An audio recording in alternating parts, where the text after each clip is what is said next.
Sin embargo, sabemos que no tiene ningún sentido predicar a alguien que cayó al infierno. ¿Por qué? Porque aquí en la tierra predicamos ¿para qué? Para salvación. Escuchen a Jorge Alemán en sus videos que hace. Él invita mucho a que reciban a Jesús. Aquí es donde se habla para bendición. Pero esos videos no iban a servir en el infierno. ¿Por qué? Porque la salvación es para que no vaya la gente al infierno. Ya una vez cayendo al infierno, ya no hay salvación. ¿Amén? Entonces, si ya no tenía ningún sentido predicar en el infierno porque no hay salvación, no pudo haber ido a predicar. Hubiera sido como una burla. Vengo a predicarte para que no vengas aquí, pues ya estás aquí. Se refería, porque dice la palabra del Señor, que fueron aquellos a quienes en el tiempo del diluvio, en el tiempo de Noé, se les predicó, pero no quisieron hacer caso. Eso fue lo que sucedió. Entonces, vamos a 1 de Pedro 3, 18 y 19. Sí, es 18 y 19. Escuche esto. Porque también Cristo padeció una vez por los pecados, el justo por los injustos, para llevarnos a Dios, siendo a la verdad muerto en la carne, pero vivificado en espíritu. O sea, su espíritu murió y después volvió a vivir. Ahora, siguiente versículo. El cual también fue y predicó a los espíritus encarcelados. Este es el versículo que confunde a veces, creyendo que Jesús fue y predicó al infierno. Pero veamos lo que dice en el versículo siguiente. Versículo 20 dice: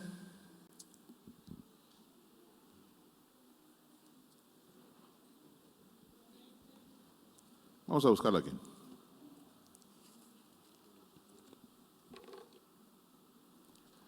¿Cuántos están recibiendo palabra?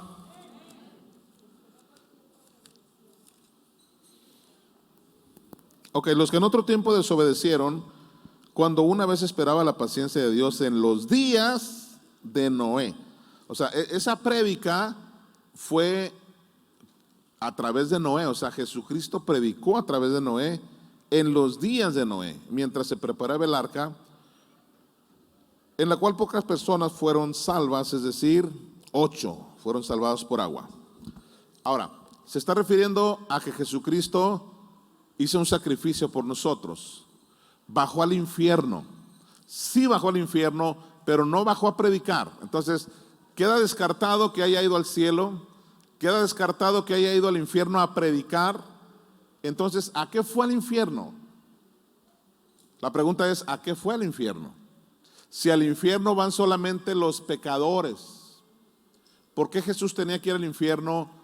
No a predicar, sino a sufrir como un pecador más. Aquí es donde vamos a continuar con la enseñanza de hoy.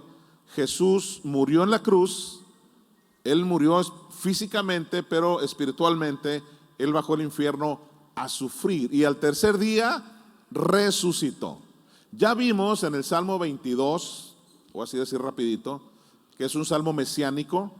El Salmo 22, que son palabras de David, tome nota de esto, son palabras del rey David, más de 1000 años antes de Cristo. David comienza a hablar cosas que iban a suceder con Jesús. Y el Salmo 22, ahorita vamos a regresar a 1 de Pedro 3:21, vamos al Salmo 22. Fíjese nomás lo que dice el versículo 1. Dios mío, ¿por qué me has desamparado?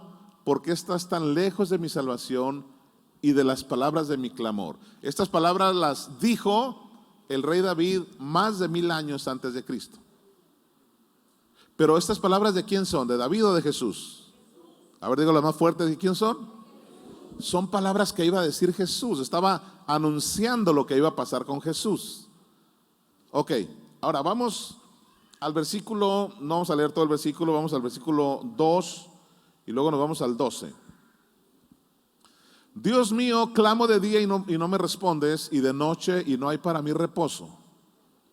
Ahí está Jesús sufriendo en el infierno. Me han rodeado muchos toros, fuertes toros de Basán, me han cercado. Está hablando de los toros de Basán que representan demonios.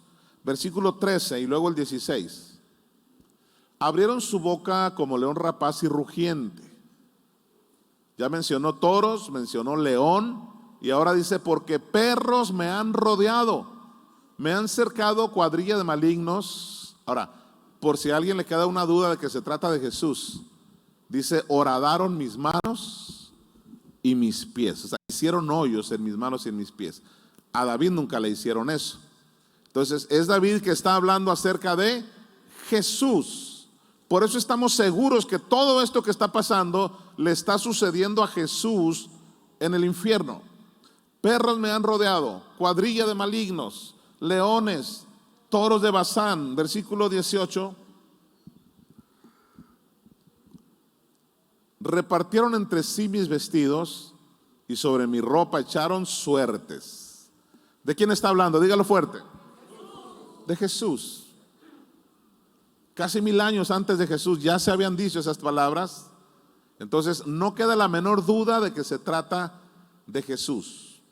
Ahora, te decía el domingo pasado, ¿tú crees que sea una casualidad que él, estando en el sufrimiento en el infierno, él haya visto animales alrededor de él? Él está mencionando ahí, está mencionando leones, toros de Basán, perros. Inclusive vamos al Salmo 35, estamos hablando del sufrimiento de Jesús en el infierno. Y ahorita vamos a hablar por qué fue a sufrir. No, todo tiene una explicación bíblica. Salmo 35, 1. Pelea, disputa, oh Jehová, con los que contra mí contienden. Pelea contra los que me combaten. Vamos al versículo 2 y luego al 15. Echa mano al escudo y al pavés. ¿Sabes qué es el pavés? El pavés es como una especie de hacha que usaban los guerreros también. Usaban a veces espada, a veces lanza, a veces usaban el pavés. Es como diciendo, toma el pavés y defiéndeme, levántate en mi ayuda. Versículo 15, el 15 es contundente para saber que es Jesús. Pero ellos se alegraron en mi adversidad y se juntaron contra mí gentes despreciables. Y yo no lo entendía. Escuchen bien lo que dice aquí. Me despedazaban sin descanso. En otras palabras, si tú crees que la cruz fue cruel, si tú piensas que la cruz fue horrible, sí lo fue, pero no se compara con lo que realmente sufrió en el infierno. En el infierno fue un sufrimiento terrible. Me despedazaban sin descanso. Versículo 17. Señor, ¿hasta cuándo verás esto?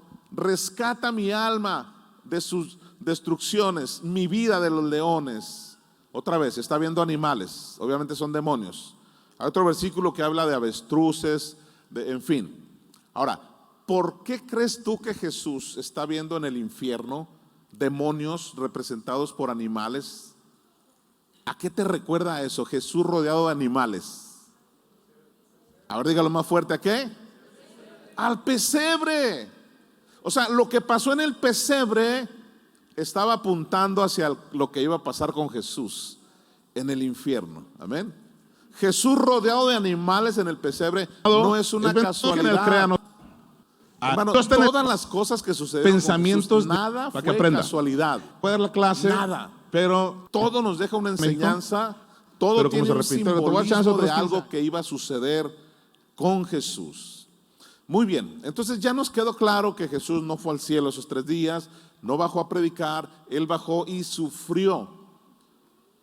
Pero lo curioso es que solamente los pecadores, o sea, alguien que muere en pecado, tiene que ir al infierno a pagar la consecuencia de su pecado, amén. ¿Hay algún pecador aquí? Diga amén. Pues no, aquí está Jesucristo, te puede perdonar esta noche. ¿Sabes por qué? Porque el pecado es lo que lleva a la gente al infierno, literalmente. Ahora, la pregunta es, ¿por qué Jesús bajó a sufrir al infierno? Es como si fuera un pecador. Vamos a ver qué dice la Biblia. Vamos a Isaías 53.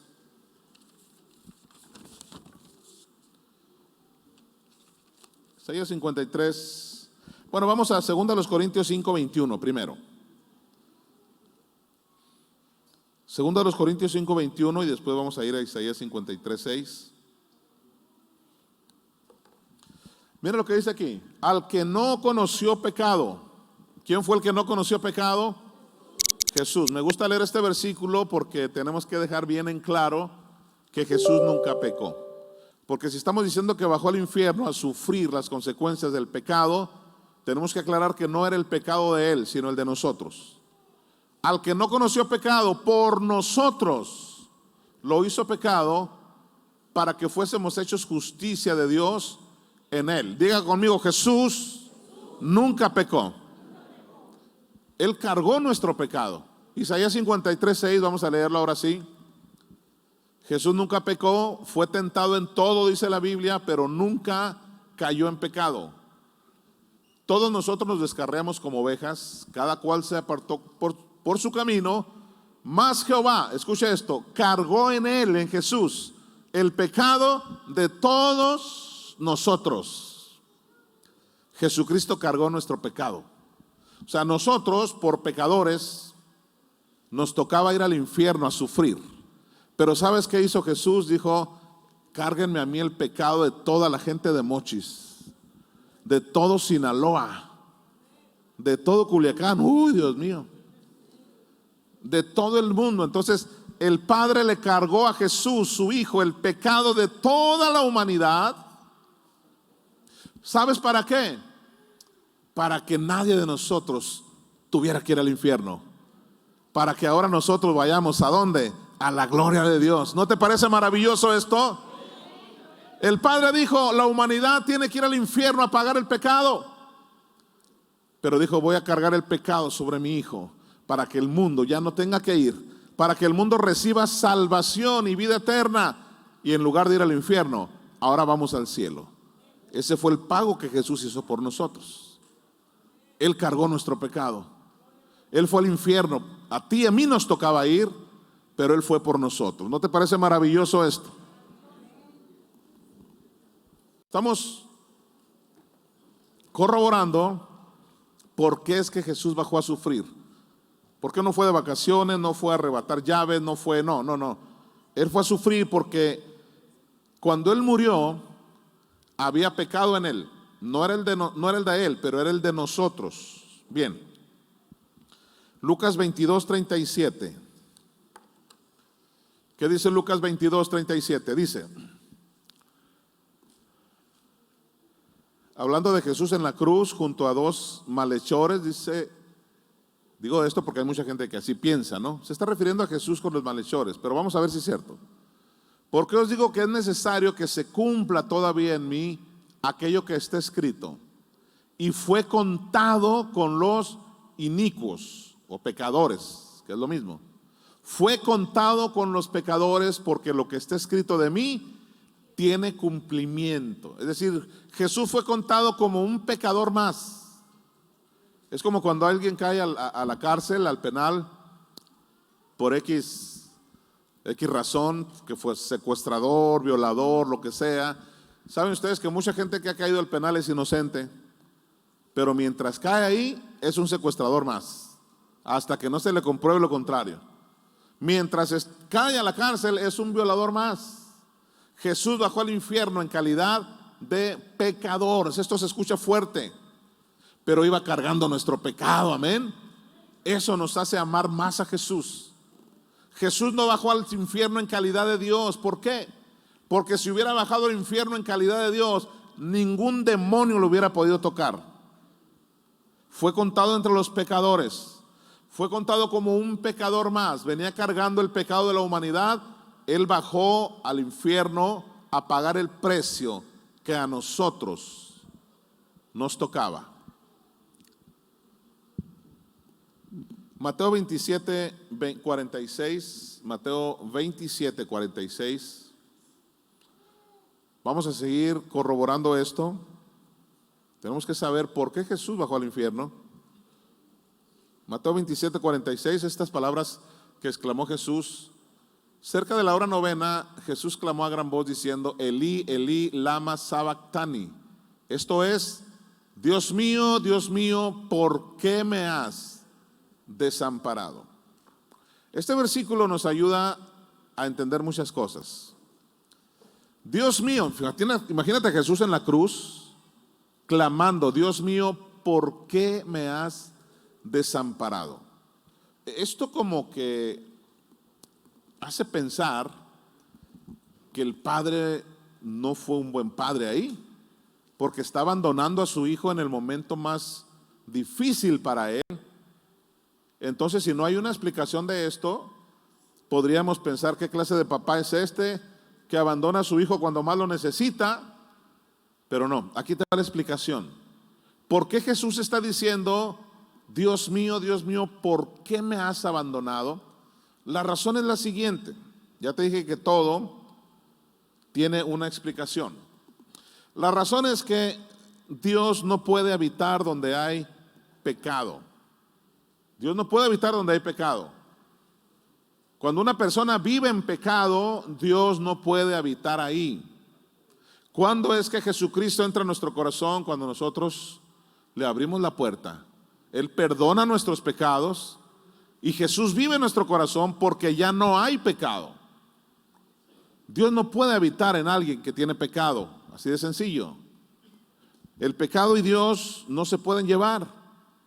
Inclusive vamos a Isaías 59:2 para comprobar esto. La definición de pecado es todo aquello que separa al hombre de Dios. Esa es la definición, el concepto de pecado. Así que si alguna vez te preguntan, oye, ¿es pecado hacer esto? ¿Es pecado hacer lo otro? Antes de que yo enseñara esto, había mucha gente que se acercaba a mí, pastor, ¿será pecado hacer esto? Entonces yo no puedo hacerte una lista de lo que es pecado o no. Yo lo único que te digo es esto: todo lo que te separa de Dios es pecado. Dice, pero vuestras iniquidades, o sea, vuestros pecados, han hecho división entre ustedes y su Dios. Y sus pecados han hecho ocultar de ustedes su rostro para no oír. El versículo anterior está diciendo que Dios escucha todavía a la humanidad, que la mano de Dios está ahí todavía para salvar, pero es el pecado el que ha hecho una división entre el hombre y Dios, no entre Dios y el hombre, porque Dios está donde mismo. El hombre por el pecado se separa de Dios. Entonces lo que sucedió ahí, cuando Jesús está diciendo, Dios mío, ¿por qué me has abandonado? Es porque el Padre le había cargado nuestro pecado. Entonces en automático, cuando a Jesús le cargan nuestro pecado, Dios ya no puede estar ahí. ¿Alguien comprende esto? Hay una separación automática. No quiere decir que el papá lo abandonó, sino que simplemente el Padre dijo, te voy a cargar el pecado de la humanidad, pero yo no puedo estar aquí donde hay pecado. Por eso él sintió la separación y dijo, Dios mío, ¿por qué me has abandonado? No fue un abandono literal en el sentido de que haya sido premeditado o por gusto, sino es una separación automática. Bien, Números capítulo 21 del 6 al 9. Este tema ya lo vimos así rápido o de pasada en el tema anterior de la bondad de Dios.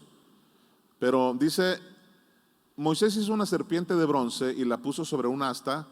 Y cuando alguna serpiente, bueno, vamos a leer desde el 6, tienen razón. Estamos hablando de cuando el pueblo de Dios estaba en el desierto. Ellos comenzaron a murmurar contra Dios, contra Moisés. Le reclamaban a Moisés, ¿para qué nos sacaste de Egipto? Cuando tenían 400 años de esclavos. Pero aún así el pueblo era rebelde, ¿no? Entonces dice la Biblia que llegaron serpientes ardientes que mordían al pueblo y murió mucho pueblo de Israel. Ahora sí, versículo 7. Entonces el pueblo vino a Moisés y dijo, hemos pecado. Ahí está, la separación del hombre con Dios, el pecado. O sea, Dios se ha separado de nosotros, o nosotros nos hemos separado de Dios. Hemos pecado por haber hablado contra Jehová y contra ti. Ruega a Jehová que quite de nosotros estas serpientes. Y Moisés oró por el pueblo. Y Jehová dijo a Moisés: hazte una serpiente ardiente y ponla sobre un asta, y cualquiera que fuere mordido y mirara a ella, vivirá. Ahí está la instrucción de Dios. Y Moisés hizo una serpiente de bronce y la puso sobre un asta, y cuando alguna serpiente mordía a alguno, miraba a la serpiente de bronce y vivía. Ok, vamos a dejarlo hasta ahí. Es curioso que vienen serpientes y muerden al pueblo, mujeres, niños, hombres, y mueren. Entonces ellos reconocen que habían pecado contra Dios por haber murmurado, por haber hablado en contra de Dios y en contra de sus líderes. Esto nos enseña, dicho sea de paso, que debemos tener mucho cuidado con la murmuración. La murmuración te acarrea maldición.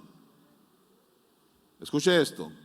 Cuando tú murmuras de alguien, o sea, murmurar quiere decir hablar a espaldas. Hablar mal de alguien a espaldas, eso es murmurar. Cuando tú tengas algo que ver con tu hermano, ve de frente a él y dile: mira, hermano, Dios me muestra que algo está pasando aquí, quiero platicar contigo, quiero orar contigo. O sea, es diferente eso, ¿verdad? Murmurar es hablar a espaldas. Entonces ellos sabían que habían murmurado, que habían acarreado, habían abierto puertas, vino la serpiente y los mordió. Pero lo curioso es que la instrucción de Dios fue la siguiente. Le dijo a Moisés: haz una figura, una imagen de una serpiente de bronce y ponla en un asta, o sea, en lo alto. Y cualquiera que mire la serpiente va a tener alivio. Es una instrucción media rara, pero eso raro tiene una explicación también. Hay dos cosas por las que nos quedamos en incógnita. Número uno, ¿por qué le dijo que hiciera una serpiente? Si en Éxodo 24, a ver, vamos a ver Éxodo 24. En Éxodo 24 está aclarando que Dios no aprueba las imágenes. Mira lo que dice aquí. Me gusta leer este versículo porque es contundente en cuestión de las imágenes. Dios no aprueba las imágenes. Y me dijo una vez un amigo: bueno, mira, es que tú traes en tu cartera una foto de tus hijos, por ejemplo. No, pues sí. De tu mamá. Ah, pues yo también traigo una de X, ¿no? Dijo: la diferencia es que yo no adoro ni a mis hijos ni a mi mamá, lo único que yo adoro es a Dios. Amén. Entonces tú no puedes traer una imagen, y menos para adorarla o para pedirle milagros. El único que hace milagros es nuestro Dios. Amén. Jesucristo, la mano sanadora de Jesucristo es la única que hace milagros. Entonces, este versículo no hay para dónde hacerse. Dice: no te harás imagen, ya, ni siquiera te harás, no tomes foto ni la dibujes, no te harás. Aquí no hay pierde, no hay vuelta de hoja. No te harás imagen ni ninguna semejanza de lo que está arriba en el cielo. O sea, no es que es una imagen celestial, es un angelito. No te harás ninguna imagen. Es que es un arcángel, que ninguna. Es un serafín que no sabe leer. O sea, no hay para dónde hacerse, ¿verdad? Es más, es una imagen de Diosito. Ay, mijo, ¿qué no fuiste a la escuela? ¿Cómo dice ahí? No te harás imagen de nada, ni de cosas que están en el cielo, ni en la tierra, ni debajo de la tierra. Amén. O sea, de nada. ¿De qué te va a hacer imagen? A ver, más fuerte, sin miedo. ¿De qué te va a hacer imagen? De nada. Ni aunque sea algo celestial, las imágenes no son aprobadas por Dios, y lo estamos leyendo aquí. Ni aunque sean figuras celestiales, no. N-O, NEL, dijeran en el barrio. Ni del cielo, ni de la tierra, ni debajo de la tierra. O sea, no se le escapó nada al Señor. No te hagas ninguna imagen. ¿Queda claro esto? Bueno, no era el tema, pero estamos viendo, está saliendo a relucir. Ok, pero ¿a qué voy con todo esto? Si Dios no aprueba las imágenes, ¿por qué le está diciendo a Moisés: haz una serpiente de bronce y ponla en lo alto? Número uno, Dios no aprueba las imágenes. Número dos, le está diciendo una serpiente que representa el pecado, representa a Satanás. Pero aquí te va la explicación, para que no llegues a tu casa poniendo una serpiente. Dios dijo: no. Lo que pasa es que esa serpiente estaba representando a Jesús. Pastor, una serpiente representando a Jesús. No la muele, con razón le dicen hereje. Ahí te va. Juan 3, 14 y 15. Juan 3, 14 y 15. ¿Por qué la serpiente representa a Jesucristo? Sí, Señor.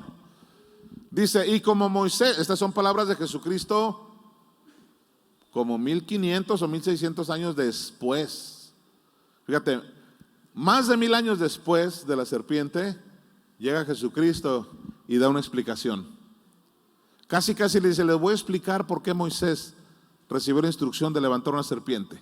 Dice, como Moisés levantó la serpiente en el desierto, así es necesario que el Hijo del Hombre, o sea Jesús, sea levantado. ¿Qué referencia tiene la serpiente? Todo el que miraba a la serpiente tenía salvación. Hoy Jesucristo en la cruz, todo el que mira a Jesucristo tiene salvación. Pastor, pero otra vez, ¿por qué una serpiente? Si la serpiente representa el pecado, muy sencillo, porque dice Isaías 53:6 que el Padre le cargó a Jesús el pecado de todos nosotros. Lo acabamos de leer. Esa serpiente representa a Jesús cargando nuestro pecado. Amén. ¿Alguien ha entendido la palabra? Gloria a Dios. Vamos a regresar a 1 Pedro 3, 18 o 19, a ver, 20, de una vez. Aquí está.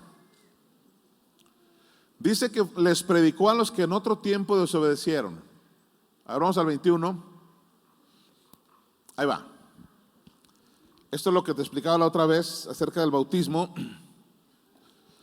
Ya nos quedó claro que el sacrificio de Jesús consistió en que murió en la cruz, después bajó al infierno 3 días y 3 noches y al tercer día resucitó. ¿Sí? De eso está hablando aquí. Ahora, fíjese lo que dice aquí. El bautismo que corresponde a esto, ¿qué es esto? El sacrificio de Jesús, que murió, bajó y resucitó. El bautismo que responde a esto, no dice al agua, dice a esto. Ahora nos salva. Entonces, ¿cuál es el bautismo que salva? El sacrificio de Jesús. No está diciendo que el bautismo en agua es el que salva, no, Señor. El bautismo que nos salva es cuando nosotros reconocemos el sacrificio de Jesús. El bautismo que corresponde a esto nos salva, no quitando las inmundicias de la carne, sino como la aspiración de una buena conciencia hacia Dios por la resurrección de Jesucristo. Vamos a Lucas 12:50, porque yo he sabido, ¿verdad? Y solamente te digo he sabido, de que gente discute mucho por cuál fórmula bautismal es la que salva. Que si en el nombre del Padre, del Hijo y del Espíritu Santo, o en el nombre de Jesucristo. Y hay gente que se vive, o sea, toda una vida metidas en ese rollo, cuando no tiene nada que ver. ¿Alguien se bautizó en el nombre del Padre, del Hijo y del Espíritu Santo? ¿Vas al cielo, eres salvo? ¿Alguien se bautizó en el nombre de Jesucristo? ¿Vas al cielo igual que yo? Eso no salva. La fórmula bautismal no salva. Amén. Sé que mucha gente me va a odiar por esto. Yo estoy acostumbrado. El bautismo en agua no salva. ¿Por qué? Porque dice Jesús, Lucas 12:50, cuando Jesús dijo estas palabras, ya había sido bautizado en agua. Ya Juan el Bautista lo había bautizado en agua. Él ya había sido bautizado con el Espíritu Santo cuando dijo, el Espíritu del Señor está sobre mí y me ha ungido para dar buenas nuevas. Ya había sido bautizado en agua, ya había sido bautizado con el Espíritu Santo y dice, de un bautismo tengo que ser bautizado. Aleluya. Si yo hubiera estado a un ladito de Jesús, yo le hubiera preguntado, a ver Jesús, ¿cómo que, vamos a suponer que él es Jesús, ¿no? ¿Cómo que vas a ser bautizado si Juan ya te bautizó en agua? Si el Espíritu Santo ya te bautizó, ¿por qué dices que vas a ser bautizado? Entonces Jesús me hubiera respondido: espérame tantito, ve. Tranquilo. Me estoy refiriendo a mi sacrificio. Me estoy refiriendo a que voy a morir en la cruz, a que voy a bajar al infierno 3 días y 3 noches y al tercer día voy a resucitar. A eso se estaba refiriendo Jesús. Cuando dijo de un bautismo tengo que ser bautizado, se estaba refiriendo a su sacrificio, porque en agua ya había sido bautizado. Entonces, 1 de Pedro 3:19 dice: el bautismo que nos salva es este, que Jesús murió en la cruz, que Él fue muerto en la carne y fue vivificado en espíritu. Amén. ¿En qué momento se realiza el bautismo en Cristo? Esta es una enseñanza para los que se van a bautizar. Próximamente vamos a tener bautismos, váyanse anotando. Entonces, ¿a qué se estaba refiriendo Jesús? ¿O en qué momento nosotros somos bautizados en Cristo? En el momento en que hacemos esta oración y le decimos: Jesús, te confieso como el Señor de mi vida. En ese momento eres bautizado en Cristo, porque estás reconociendo el sacrificio de Jesús. ¿Alguien ya recibió a Jesús en su corazón? Ahí fuiste bautizado en Cristo, y ese es el bautismo que te salva. Y después nos bautizamos en agua, porque es un paso de obediencia, claro que sí. Y luego también vas a ser bautizado con el poder del Espíritu Santo. ¿Alguien puede decir amén? Dele un fuerte aplauso al Señor.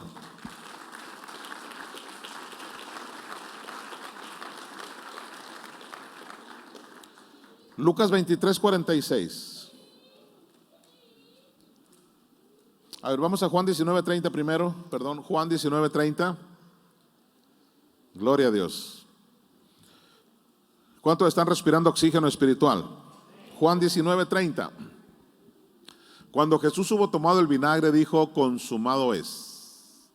Y habiendo inclinado la cabeza, entregó el espíritu. Fíjese bien una cosa. Dice que él dijo: consumado es, inclinó la cabeza estando en la cruz y entregó el espíritu. Pero no dice que murió físicamente, o sea, él seguía respirando, él seguía vivo, pero entregó el espíritu. ¿Qué quiere decir? Que hubo una muerte espiritual. ¿En qué momento se realiza una muerte espiritual? Cuando cae el pecado de la humanidad. En otras palabras, un muerto espiritual es aquel que puede estar vivo físicamente, pero hay pecado en él, y eso lo convierte en un muerto espiritual. Tenemos el caso de Adán. No voy a ir a la cita porque no quiero tomar más tiempo, pero a Adán se le dijo: de todo árbol del huerto puedes comer, pero de este no comas, porque el día que de él comieres, ciertamente que morirás. Pero resulta que los dos desobedecieron y comieron el fruto prohibido, ¿y qué creen? No cayeron muertos. Entonces, ¿mintió Dios? No. ¿Quién no dijo que iban a morir? No, siguieron vivos. En Génesis capítulo 5 dice que Adán vivió 930 años, pero era un muerto espiritual. Murió porque pecó.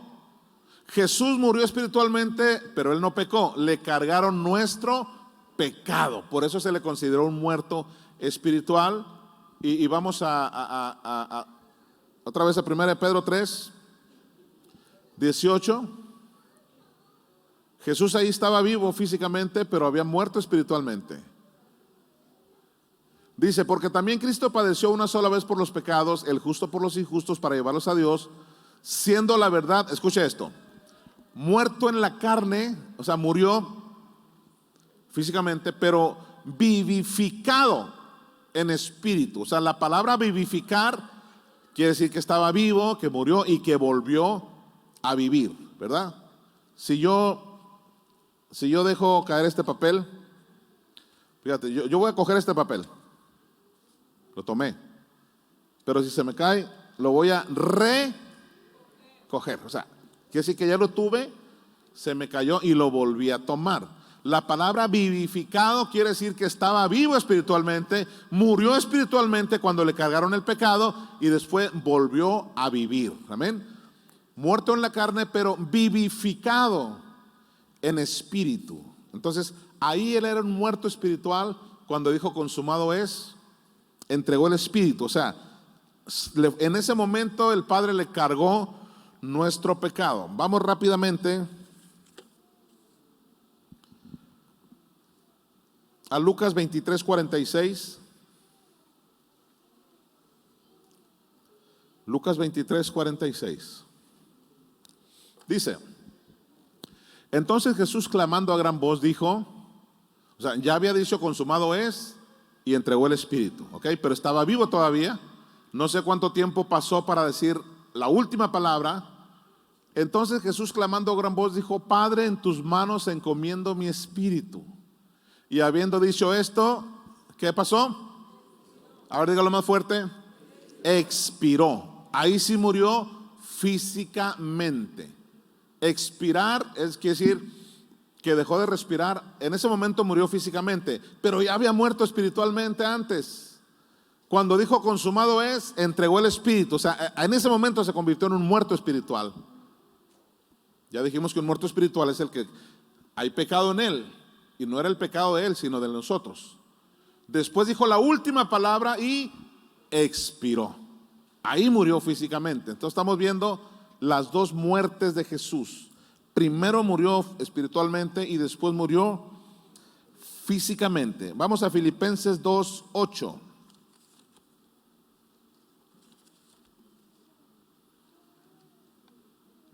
Filipenses 2:8 dice: y estando en la condición de hombre, se humilló a sí mismo.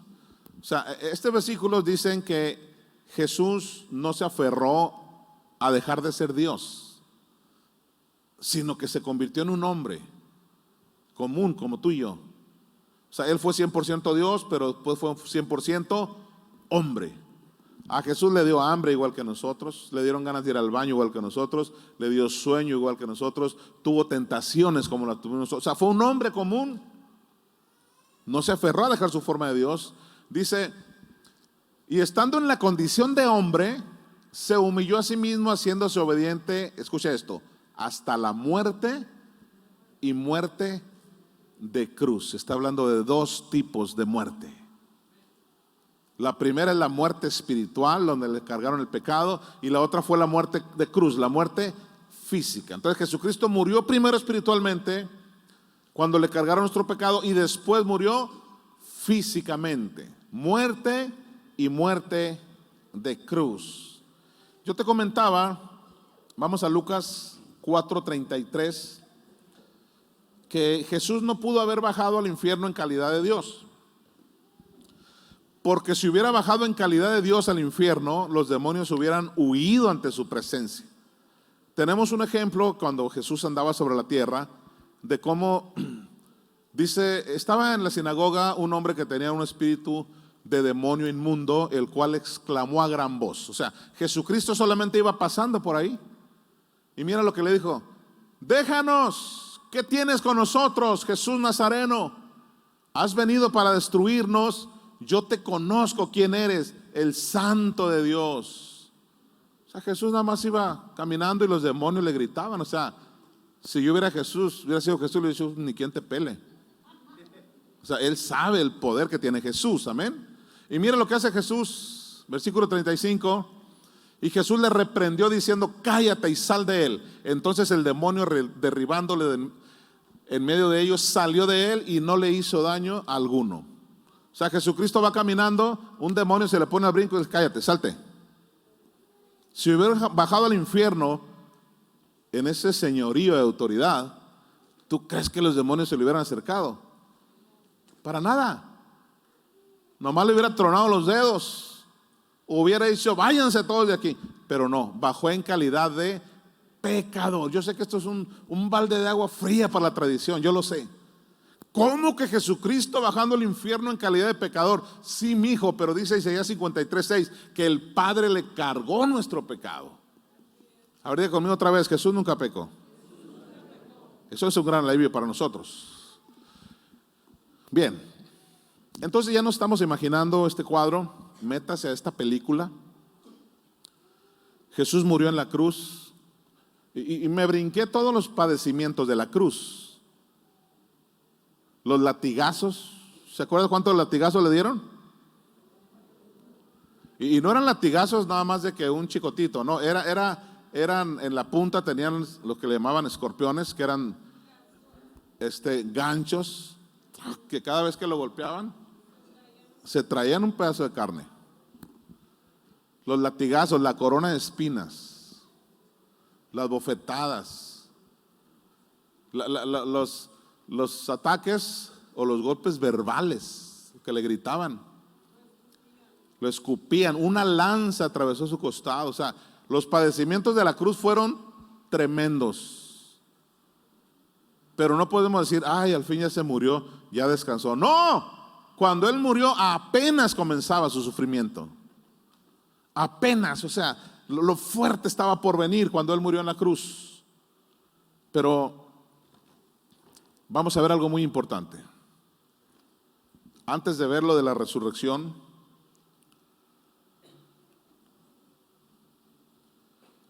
vamos al Salmo 85:11. Vamos a continuar el domingo todavía, pero aquí hay algo muy importante. Jesús sufrió para que tú y yo ya no suframos. Amén. A ver, diga conmigo, Jesús sufrió para que yo ya no sufra. O sea, todo este sufrimiento de Jesús, no creas que fue para hacerse el héroe. Wow, para que haga una película de Superman. No, Él pagó el precio por ti y por mí. A ti y a mí nos tocaba sufrir, pero ahora Jesús dice, no, yo voy a sufrir para que tú ya no sufras. He escuchado gente tradicional que menciona esta frase, Jesús vino a enseñarnos a sufrir. No. Si nosotros estamos sufriendo ahora, entonces en vano fue el sacrificio de Jesús. Diga conmigo, Él sufrió para que yo no sufra. Él pagó mi lugar, o sea, Él pagó el precio por mí. Entonces, a lo que voy es a esto. Si Jesús tuvo un padecimiento tan fuerte, es para que ahora yo viva bien. En otras palabras, si alguien está siendo atacado por alguna enfermedad, escucha lo que te voy a decir. Ahorita muchos fueron sanados por su fe. Si Jesús padeció tanto, dice Isaías 53:5, vamos a Isaías 53:5, esto es para que te apropies de la salud. Aprópiate de la bendición. Mas Él herido fue por nuestras rebeliones. O sea, todo eso que pasó Jesús fue para que nosotros fuéramos perdonados, amén. Para que ya no haya pecado en nosotros. Ya no somos pecadores, aleluya. ¿Alguien se alegra por esto? Él pagó nuestros pecados. Él los quitó. El Padre le dijo, a ver, voy a quitar todos los pecados de José, todos los pecados de José Luis, de Enrique, todos vamos a echarlos sobre Jesús, para que ustedes no tengan pecado ahora. Glorioso esto. Molido por nuestras rebeliones, molido por nuestros pecados, el castigo de nuestra paz fue sobre Él. Y por su llaga. Hay gente que dice por las llagas de Jesús. No hay ninguna S. ¿Ya te diste cuenta? Por si tú estabas acostumbrado a decir las llagas de Cristo, no, es la llaga, es una. ¿Sabes por qué solamente una? Porque todo Él quedó como una llaga. Así fue el sufrimiento de Jesús. Las llagas de Cristo, error, es la llaga, amén. ¿Alguien sabe leer ahí? Por su llaga. Las otras versiones dicen, por su sacrificio fuimos sanados. En otras palabras, si alguien está pasando por alguna enfermedad, usted nada más apropiese de la palabra. Jesús sufrió para que yo esté sano ahora. Amén. O sea, el sacrificio de Jesús fue suficiente para que ahora yo viva bien. En otras palabras, si alguien no la está pasando muy bien en esta vida, si tienes muchas aflicciones, carencias económicas, carencias morales, depresiones, tristezas, angustias, pobreza económica, todas esas cosas Jesús ya las llevó para que tú vivas bien. Pastor, entonces si Jesús ya lo hizo, entonces ¿por qué yo sigo enfermo? Si Jesús ya lo hizo, ¿por qué sigo sin dinero? Si Jesús ya lo hizo, ¿por qué sigo en depresión? Si Jesús ya lo hizo, ¿por qué sigo sufriendo? Escucha bien lo que te voy a decir. Esta noche vas a ser sano en el nombre de Jesús, porque la verdad está llegando a tu vida. Simplemente por eso. Porque dice la Biblia, conoceréis la verdad y la verdad os hará libres. Esta noche estás conociendo la verdad. A ver. Jesucristo ya pagó por mis pecados, ya no son míos. Jesucristo ya pagó por mis enfermedades, ya no son mías. Jesucristo ya pagó por la depresión que me estaba atacando, ya no es mía. Entonces tú tienes el poder y la autoridad de decirle, enfermedad, vete de mi cuerpo, vete de mi vida, porque Jesucristo te venció. No tienes parte ni suerte en mi vida. Pero tienes que saberlo, tienes que conocerlo de esta manera. De otra manera vas a estar creyendo que el mismo Dios te mandó la enfermedad. Para mí fuera muy sencillo, yo hubiera acabado esta enseñanza, ya lo hubiera acabado hace media hora. Hermano, ¿estás enfermo? Dios sabe por qué. Él tendrá sus motivos. Aguántate. Cuando llegues al cielo, allá todo va a ser felicidad. Pero mientras estés aquí, si Dios quiere, vas a sufrir. Se acabó, vámonos. Ah, qué lindo. No, Señor. Esta palabra te hace levantarte como un guerrero espiritual. Nada de que Dios te lo mandó. Dios, al contrario, Él sufrió por ti para que ya no tengas enfermedad. ¿Cómo crees que Dios te va a mandar algo que Él ya venció? Si Él fue al infierno y pagó el precio para que tú fueras sano, ¿de dónde dice la tradición que Dios te mandó una enfermedad? Si Él ya pagó el precio en el infierno para que tú seas prosperado y bendecido, entonces aprópiate de esa bendición. Diga conmigo, por el sacrificio de Jesús, yo soy sano. Aleluya. Denle un grito de júbilo al Señor.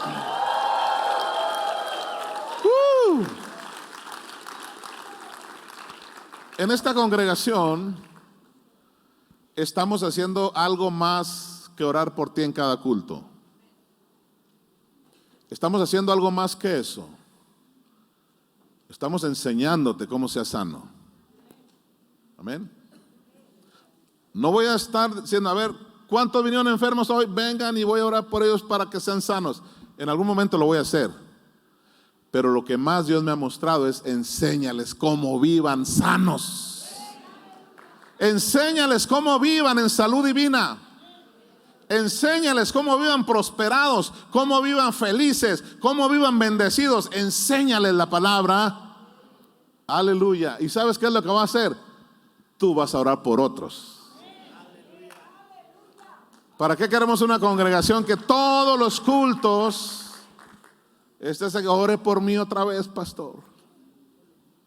Otra vez el enemigo, pastor. Otra vez la enfermedad y otra vez el pastor. En el nombre. No. El Señor te está enseñando cómo defenderte en el mundo espiritual. ¿Por qué? Porque ahora tú vas a ser de bendición a otros.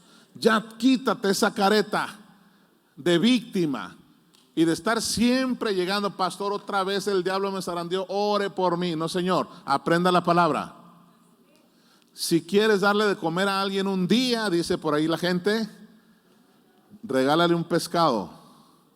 Pero si quieres que coma todos los días, enséñalo a pescar. Los que hayan venido enfermos hoy van a salir sanos en el nombre de Jesús. Amén. Pero eso no va a ser lo más importante. Lo más importante es que tú vivas sano. Cada vez que te llegue una enfermedad, repréndele en el nombre de Jesús. Hey, enfermedad, acuérdate de que Jesucristo te venció. El pastor Arnoldo Gutiérrez, que nos enseñó esta palabra, lo escuché estornudar una vez. ¡Achú! Como todavía no había pandemia, pues no corrí, ¿verdad? Entonces yo le dije lo que yo sabía. Salud. Pues está bien, ¿no? Pero ¿qué crees que hizo? Cuando él estornudó, comenzó a hacer declaraciones de fe. Y dijo, te reprendo virus de gripa en el nombre de Jesús. Vete de mi cuerpo y no vas a llegar a mí. Y empezó a orar.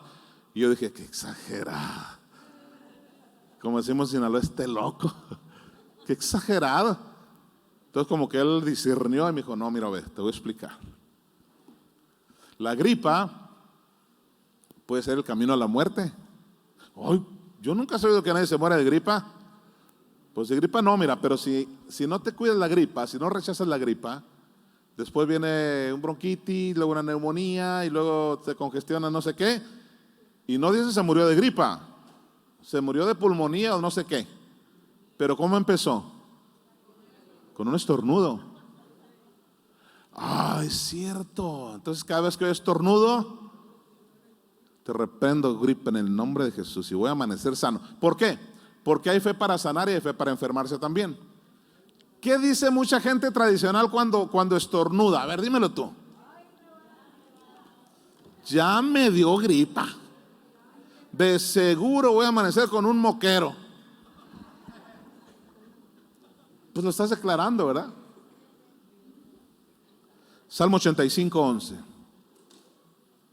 2 citas más y terminamos. El domingo vamos a continuar con este tema. ¿Cuántos están siendo bendecidos?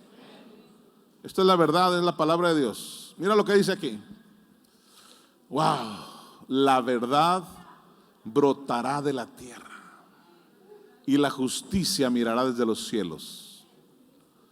Si no sabemos nada de esto, ¿qué nos dice eso que la verdad brotará de la tierra? ¿Sabe? Yo creo que el salmista David andaba bien enamorado de la Betsabé, no sé. Y no es eso. ¿Quién es la verdad? ¿Quién dijo en Juan 14:6, yo soy el camino, la verdad y la vida? Es Jesucristo, eres la verdad. Dice, la verdad va a brotar de la tierra. Él bajó a los infiernos, al abismo, de allá del fondo de la tierra va a brotar Jesucristo. La verdad brotará de la tierra. Aquí hay revelación de esto. Aleluya. Romanos 8:11. Ya comiénzate a alegrar, aleluya. Romanos 8:11.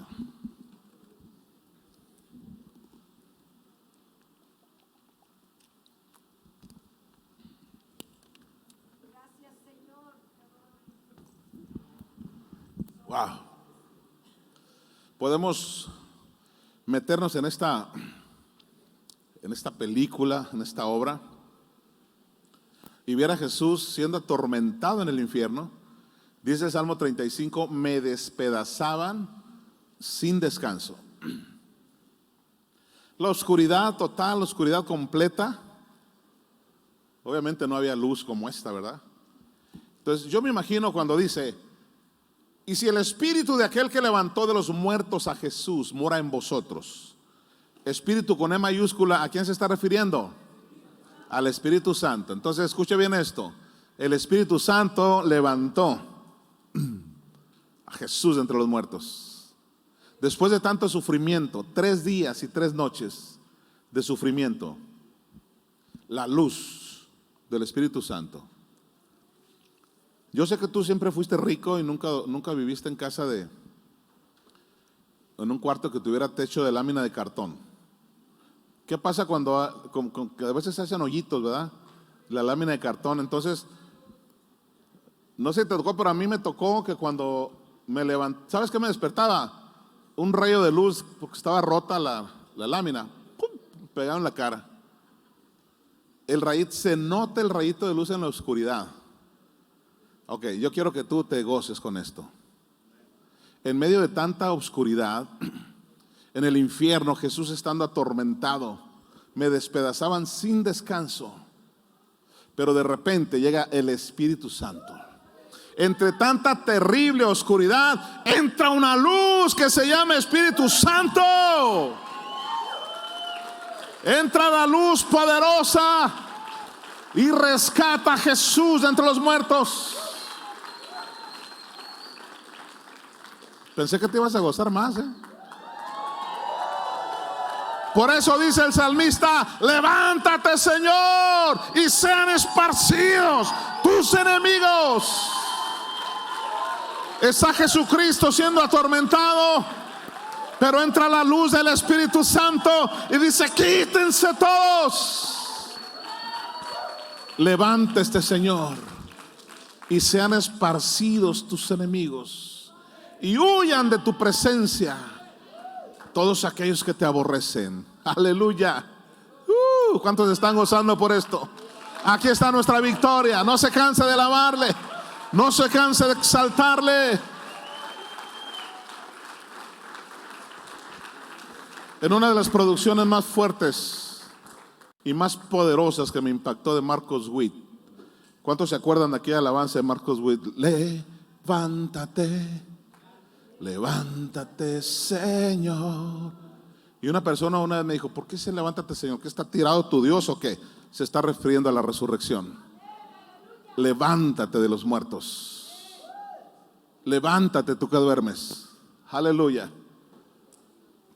Y dice Marcos Witt, los que son de hace 3 décadas para acá, empieza a contar una historia.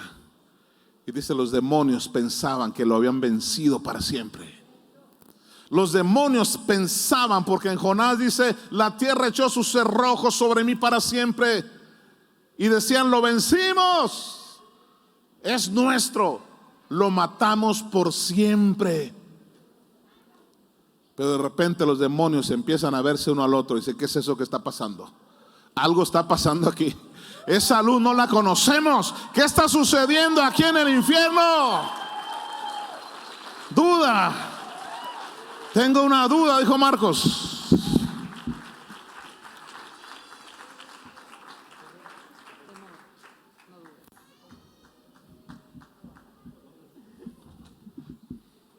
Yo quiero que tú te alegres y te goces con esto.